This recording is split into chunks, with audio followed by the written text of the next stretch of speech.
Welcome to my YouTube channel my English stadium. ఈరోజు మనం చెప్పుకోబోయే టాపిక్ ఏంటంటే ఆర్టికల్స్. సో ఈ క్లాస్ ద్వారా మనం ఈజీగా ఆర్టికల్స్ని ఏ విధంగా నేర్చుకోవాలో తెలుసుకుందాం. First, articles two types. ఒకటి indefinite articles, definite articles. Indefinite articles a యాన్ని ఇండిఫినెట్ ఆర్టికల్స్ అంటారు. ఈ ఏ యాన్ అంటే అర్థం ఏంటంటే ఒక అని తెలుగులో అర్థం. ఈ ఏ యాన్ని ఏదైనా ఒక వస్తువుని, ఎవరినైనా ఒక వ్యక్తిని కానీ సూచించడానికి వాడతాం. ఎగ్జాంపుల్స్ చూడండి, మీకు అర్థమవుతుంది.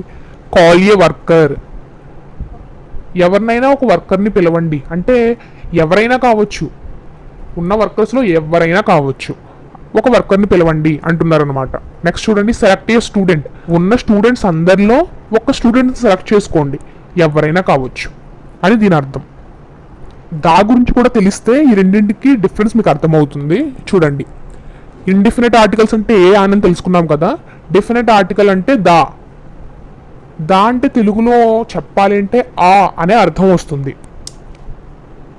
దా అనేది ఒక పర్టికులర్ వ్యక్తిని కానీ ఒక పర్టికులర్ వస్తువుని కానీ సూచిస్తుంది. ఎగ్జాంపుల్స్ చూడండి, this is the place which I like it. నాకు ఇష్టమైన స్థలం ఏంటంటే ఇదే. హియర్ ఏంటి, ప్లేస్ అంటే ఏదో ఒక ప్లేస్ కాదు, ఆ పర్టికులర్ ప్లేస్ అంటేనే ఆమెకి ఇష్టం, లేకపోతే అతనికి ఇష్టం, అంతేగాని ఏదో ఒక ప్లేస్ కాదు అది. నెక్స్ట్ చూడండి, the boy who stand there is my brother. The boy, అక్కడ ఎవరైతే నుంచున్నాడో ఆ బాలుడు, అక్కడ ఎవరైతే నుంచున్నాడో ఆ అబ్బాయి నా తమ్ముడు. హియర్ ఎవరైనా కాదు, ఆ అబ్బాయి. హియర్ ఇలా పర్టికులర్ ఏదైనా ఒక పర్టికులర్ వస్తువును కానీ ఒక వ్యక్తిని కానీ ఏదైనా పర్టికులర్గా ఏదైనా చెప్పాలి అంటే దాన్ని యూస్ చేస్తారు. ఓకే, ఇప్పుడు అర్థమైంది అనుకుంటే articles two types, indefinite, definite. Indefinite అంటే ఏ యాన్, డెఫినెట్ అంటే దా. సరే, మరి ఏని ఎప్పుడు యూజ్ చేస్తాం, యాన్ ఎప్పుడు యూజ్ చేయాలంటే చాలా ఈజీ. ఆ నుంచి అమ్మహ వరకు సౌండ్ ఏం వచ్చినా ఆ పదాల ముందు యాన్ ఉపయోగించాలి. ఏదైనా పదం కా నుంచి బండిరా వరకు ఏ శబ్దాన్ని చేసినా ఆ పదం ముందు ఏ ఉపయోగించాలి. ఎగ్జాంపుల్స్ చూడండి, మీకు అర్థమవుతుంది. It is a pencil. Here pencil అనేది దేంతో మొదలవుతుంది, పా అనే అక్షరంతో. పా, ఇక్కడ చెప్పాను కదా, కా నుంచి బండిరా వరకు ఏ శబ్దం వచ్చినా దాని ముందు ఏ ఉపయోగించాలి. సో హియర్ పెన్సిల్ పా అనే శబ్దాన్ని చేస్తుంది కాబట్టి దాని ముందు ఏం ఉపయోగించాం, ఏని ఉపయోగించాం. నెక్స్ట్ చూడండి, ఆ నుండి అమ్మహ వరకు ఏ శబ్దం వచ్చినా ఆ పదాల ముందు ఏం ఉపయోగించాలి, యాన్ ఉపయోగించాలి. చూడండి, ఇట్ ఈస్ అన్ అంబ్రెల్లా ఆ అనే శబ్దాన్ని చేస్తుంది, సో యాన్ ఉపయోగించాం. సో మీకు అర్థమైందని అనుకుంటున్నాను. ఆ నుంచి అమ్మహా లోపు ఏ శబ్దం వచ్చినా ఆ పదం ముందు యాన్ ఉపయోగించాలి. కా నుంచి బండిరా లోపు ఏ శబ్దం వచ్చినా ఆ పదం ముందు ఏ ఉపయోగించాలి. ఓకే, వెన్ వి యూజ్ దాన్ని ఎప్పుడు ఉపయోగించాలో ఇప్పుడు నేర్చుకుందాం. అయితే దాన్ని చాలా సందర్భాల్లో ఉపయోగిస్తారు. సో అవన్నీ గుర్తుపెట్టుకోవడం కష్టం కాబట్టి నేను అవన్నీ ఈజీగా గుర్తుండడానికి ఒక కోడ్ ద్వారా మీకు ఎక్స్ప్లెయిన్ చేస్తాను. ఆ కోడ్ ఏంటంటే జియోగ్రాఫికల్స్. జి అంటే జియోగ్రఫీ రిలేటెడ్ థింగ్స్. ఎగ్జాంపుల్ చూడండి, the sun, the moon, the sky, the stars. ఇలా ప్రపంచంలో కొన్ని ఒకే ఒకటి ఉంటాయి, అలాంటి వాటి పేర్ల ముందు దా ఉపయోగించాలి. ఫర్ ఎగ్జాంపుల్ స్కై ఉందనుకోండి, ఒక 100 స్కైస్ ఉండవు కదా, ఒక స్కైయే ఉంటుంది, సో దాని ముందు దా ఉపయోగించాం. నెక్స్ట్ చూడండి, ఈ అంటే ఎమినెంట్ థింగ్స్. ఎమినెంట్ అంటే ఫేమస్ అని, అంటే for example Nobel award, Oscar award, ఇలాంటి ఫేమస్ థింగ్స్, ఇలాంటి వాటి ముందు దా ఉపయోగించాలి. The Nobel award, the Oscar award, అలా అనమాట. నెక్స్ట్ నేను కోడ్ ప్రకారం చెప్తున్నాను. ఫస్ట్ జియోగ్రాఫికల్స్లో జీ, తర్వాత ఈ, తర్వాత ఓ. ఓ అంటే ఆర్డినల్ నంబర్. ఆర్డినల్ నంబర్స్ అంటే first, second, third, fourth, fifth, ఇలాంటి వాటి ముందు కూడా దా ఉపయోగించాలి. The first, the second, the third అని చెప్పాలి. జియోగ్రాఫికల్స్లో జిఓ గురించి నేర్చుకున్నాముగా. నెక్స్ట్ జీ అంటే గ్రూప్ ఇండికేషన్. ఏదైనా గ్రూప్ గురించి, పర్టికులర్ గ్రూప్ గురించి చెప్పాలంటే వాటి ముందు దా ఉపయోగించి చెప్పాలి. నెక్స్ట్ GOGR, ఆర్ గురించి.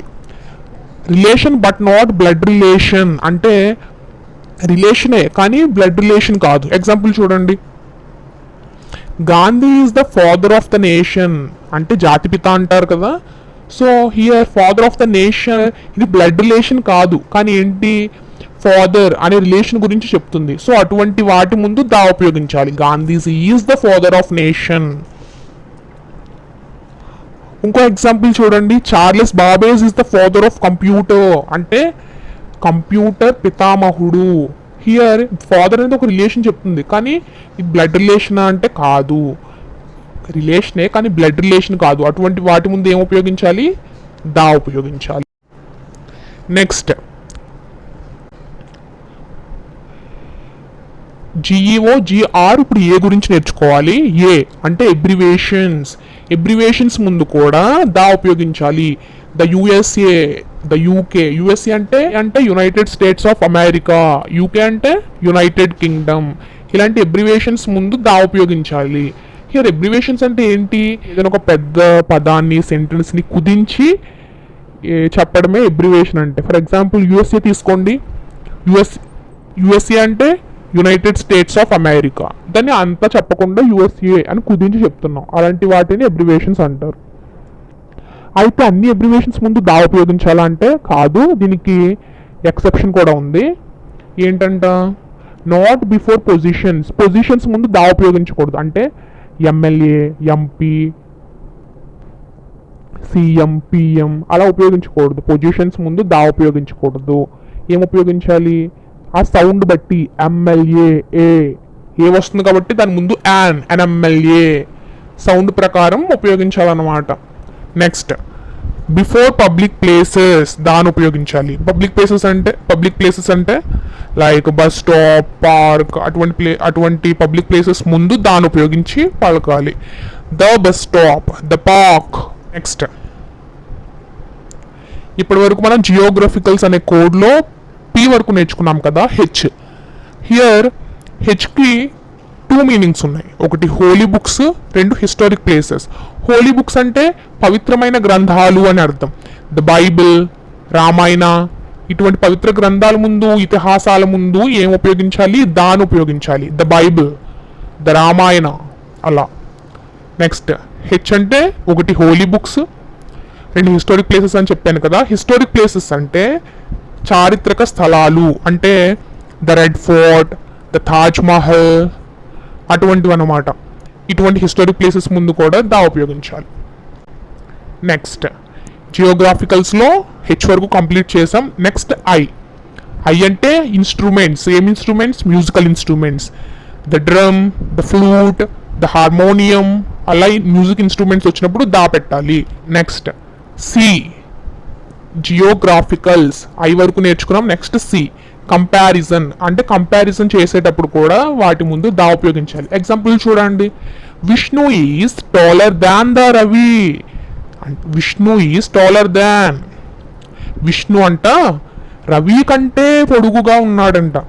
సో దాన్ దా ఉపయోగించాం కదా ఇక్కడ. ఎందుకు, విష్ణుకి రవికి కంపేర్ చేస్తున్నాం. సో కంపారిజన్ ముందు ఏం ఉపయోగించాలి, దా.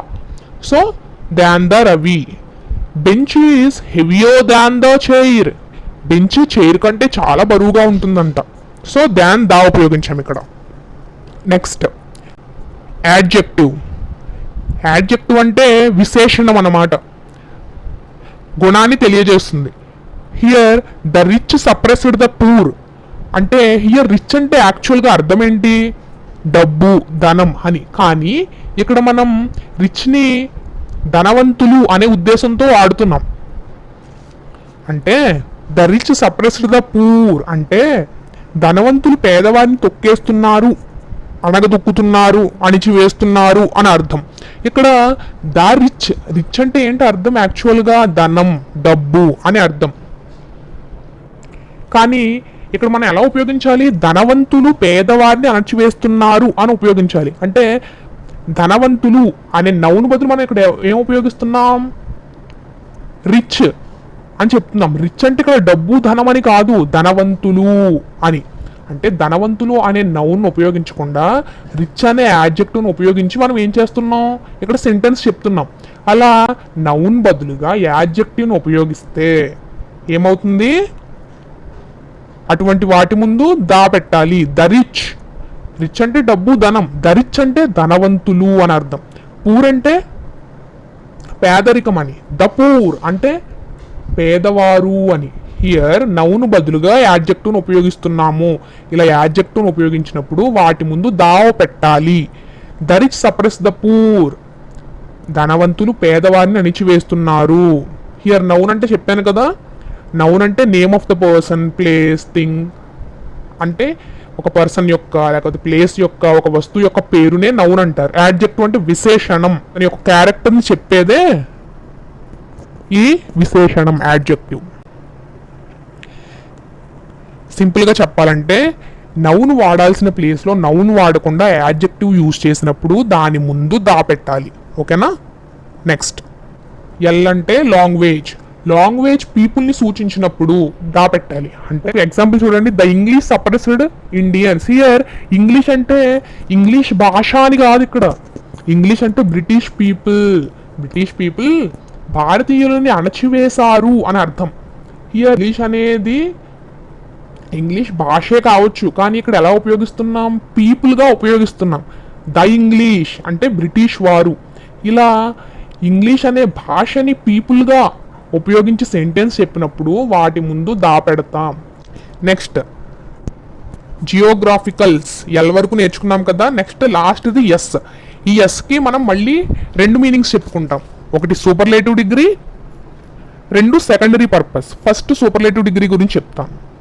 సూపర్లేటివ్ డిగ్రీ అంటే ఫర్ ఎగ్జాంపుల్ మీరు డిగ్రీస్ ఆఫ్ కంపారిజన్ నేర్చుకుంటారు కదా, నేర్చుకునే ఉంటారు. అందులో మనం 3 డిగ్రీస్ గమనించవచ్చు. Positive degree, comparative degree, superlative degree. Positive degree అంటే నార్మల్ స్టేట్ని చెప్తుంది. హెవీ అంటే బరువుగా ఉంది. హెవియర్ కంపారిటివ్ డిగ్రీ అంటే ఒక వస్తువుని ఇంకో వస్తువుతో కంపేర్ చేసి చెప్పేదే ఈ కంపారిటివ్ డిగ్రీ.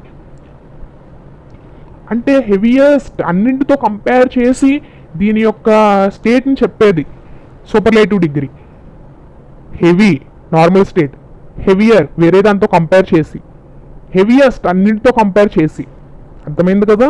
అలా సూపర్లేటివ్ డిగ్రీ వచ్చినప్పుడు దాని ముందు దా ఉపయోగించాలి. The heaviest. హియర్ బిగ్గెస్ట్ అనేది కూడా సూపర్లేటివ్ డిగ్రీ. అప్పుడు ఏమో ఉపయోగించాలి? దాని ముందు దా ఉపయోగించాలి. సో దీనికి డిగ్రీ చూడండి ఒకసారి. Big, bigger, biggest. Positive degree, comparative degree, superlative degree. ఎస్తో 2 వస్తాయని చెప్పాను కదా. ఒకటి ఏంటి? సూపర్లేటివ్ డిగ్రీ అయితే, 2 సెకండరీ పర్పస్. సెకండరీ పర్పస్ అంటే ఎగ్జాంపుల్ చూడండి. First, she went to the hospital to meet her friend who is doctor in that hospital. Here జనరల్గా హాస్పిటల్కి ఎందుకు వెళ్తారు?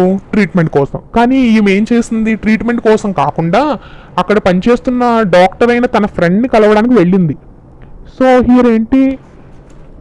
ట్రీట్మెంట్ కోసం హాస్పిటల్కి వెళ్ళడం అనేది ప్రైమరీ పర్పస్ అయితే, తన ఫ్రెండ్ని చూడడానికి హాస్పిటల్కి వెళ్ళడం అనేది సెకండరీ పర్పస్. అవును కదా? అలా సెకండరీ పర్పస్కి సంబంధించి ఏదైనా సెంటెన్స్ చెప్పినప్పుడు దాని ముందు దా ఉపయోగించాలి. ఫర్ ఎగ్జాంపుల్, మీరు జనరల్గా ఎప్పుడు స్కూల్కి దేనికి వెళ్తారు?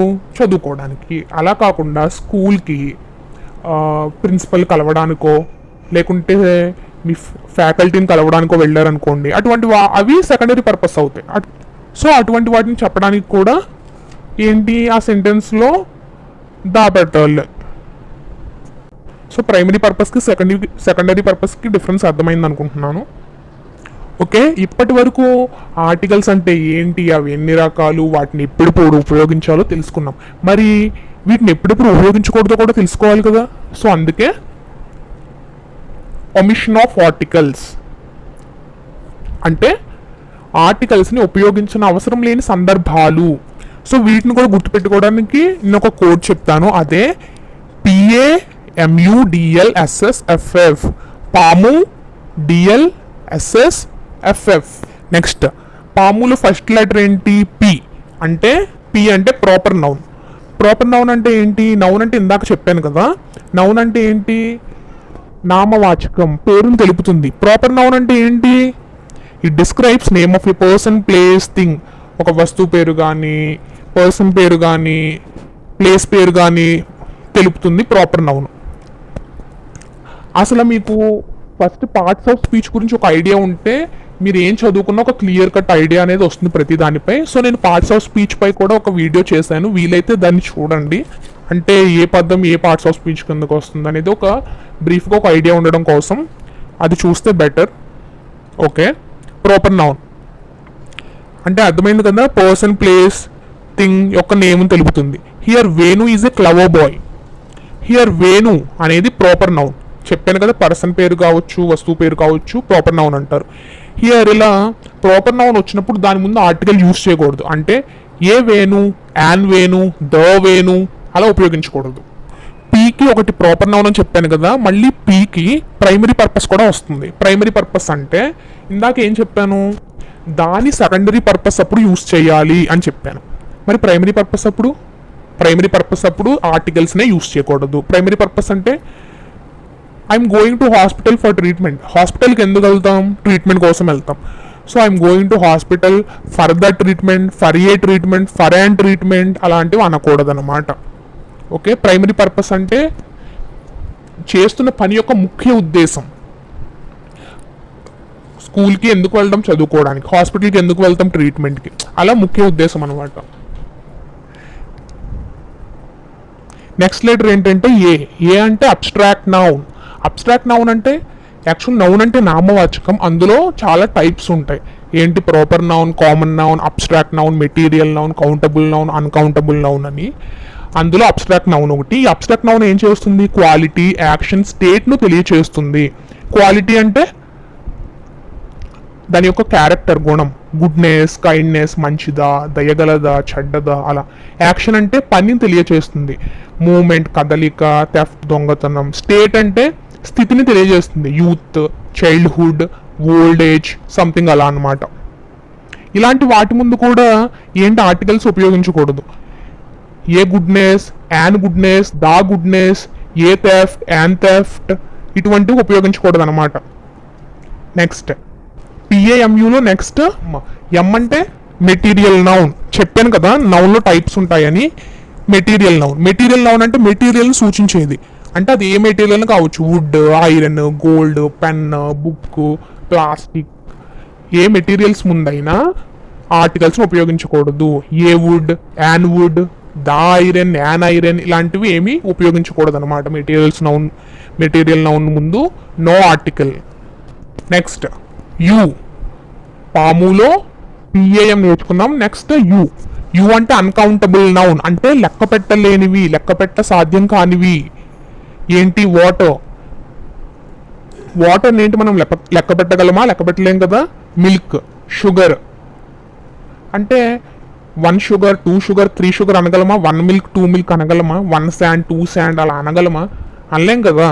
ఇలా ఏవైతే లెక్కపెట్ట సాధ్యం కాని నామవాచకాలు ఉంటాయో వాటి ముందు దా, ఏ, యాన్ ఇలాంటి ఆర్టికల్స్ ఉపయోగించకూడదు. A water, an water, the milk, an milk, the sugar, a sugar ఇలా అనకూడదు అనమాట. నెక్స్ట్ డి అంటే డిసీజ్ ముందు కూడా ఆర్టికల్స్ ఉపయోగించకూడదు. A cancer, an cancer, the dengue, a dengue ఇలా అనకూడదు. నెక్స్ట్ లాంగ్వేజ్ ముందు కూడా ఆర్టికల్స్ ఉపయోగించకూడదు. An English, the English, a Telugu, the Telugu. కానీ ఇందాక దా ఇంగ్లీష్ అన్నాం కదా అని మీకు డౌట్ రావచ్చు, ఇక్కడ దా ఇంగ్లీష్ అని వాడారు కదా అని. ఇక్కడ ఇంగ్లీష్ అంటే ఈ సెంటెన్స్లో ఈ అర్థం ఏమిస్తుంది? ఇంగ్లీష్ అంటే ఇంగ్లీష్ భాష అని కాదు, బ్రిటిష్ పీపుల్ అనే అర్థాన్ని ఇస్తుంది కాబట్టి ఇక్కడ దా ఉపయోగించారు.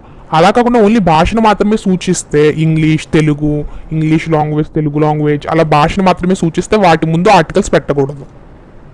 నెక్స్ట్ ఎస్ అంటే స్పోర్ట్స్. గేమ్స్ ముందు కూడా ఇటువంటి ఆర్టికల్స్ ఉపయోగించకూడదు. ఏ ఫుట్బాల్, దా ఫుట్బాల్ అలా ఉపయోగించకూడదు.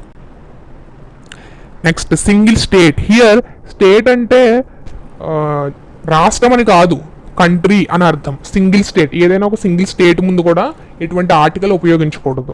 నెక్స్ట్ ఫుడ్ ముందు కూడా ఆర్టికల్స్ ఉపయోగించకూడదు. ఫుడ్ అంటే ఇక్కడ డిన్నర్, సప్పర్, లంచ్ అవి అనమాట. అటువంటి వాటి ముందు కూడా ఆర్టికల్స్ ఏమి ఉపయోగించకూడదు. నెక్స్ట్ ఎఫ్ అంటే ఫెస్టివల్స్ ముందు కూడా ఎటువంటి ఆర్టికల్స్ ఉపయోగించకూడదు. ఏ హోలీ, దా హోలీ, ఏ రంజాన్ అలా ఉపయోగించకూడదు అనమాట. ఈ ఒమిషన్ ఆఫ్ ఆర్టికల్స్ లో భాగంగా మనం ఆర్టికల్స్ ని ఎప్పుడు ఉపయోగించకూడదు అనేది ఒక కోడ్ ద్వారా తెలుసుకున్నాం. సో ఫైనల్ గా ఈ క్లాస్ లో ఆర్టికల్స్ అంటే ఏంటి, అవి ఎన్ని రకాలు, వాటిని ఎప్పుడప్పుడు ఉపయోగించాలి, వాటిని ఎప్పుడప్పుడు ఉపయోగించకూడదో తెలుసుకున్నాం కదా. సో ఈ వీడియో మీకు నచ్చినట్టయితే లైక్ చేయండి, షేర్ చేయండి, సబ్స్క్రైబ్ చేయండి. Thank you.